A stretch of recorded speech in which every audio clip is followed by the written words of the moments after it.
Mr. Speaker, I represent a district just north of Chicago, and so the airport that I go in and out of right now is Chicago's O'Hare, busiest airport in the country.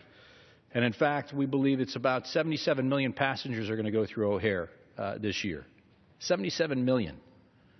And so it's not uncommon, obviously, for me to come in there and have extremely long wait times at TSA. Unfortunately, what we've seen more recently is we've seen these wait times continue to build so much that actually the wait time is longer than the flight itself, which to me is completely unacceptable. And frankly, the public, the American public, should deserve a little bit more accountability.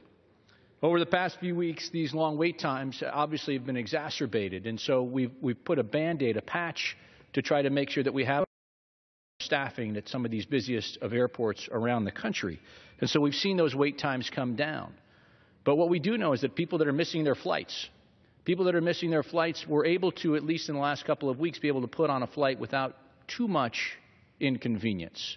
But what we do know is if this were to happen this summer, the chances are, at least from the airlines, is that they wouldn't be able to get on their flight for a week or more, which could completely disrupt family vacations and the like.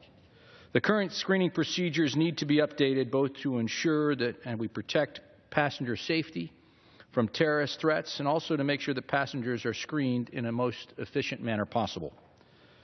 So I believe this is really a two-pronged approach. One, my friend from Mississippi talked about the FASTER Act, which is, again, trying to make sure that the resources that passengers pay are actually going towards the TSA to make sure that they have the manpower necessary to do the screening. Today's bill, the Checkpoint Optimization and Efficiency Act, will go a long way towards ensuring that the TSA updates the screening procedures to improve customer service at the nation's busiest airports. This bill will ensure that TSA position screeners are where they're needed most, which I think is absolutely critical. The bill will allow the TSA to reallocate canine teams to the nation's busiest airports or where they're needed. Canine detection teams are a vital tool in ensuring quick and effective screening of passengers. Mr. Speaker, just this last week was at O'Hare and went down and had an opportunity to talk with some of the canine screeners in Chicago. One actually came from Fairbanks, Alaska. The other one was coming in from Cincinnati.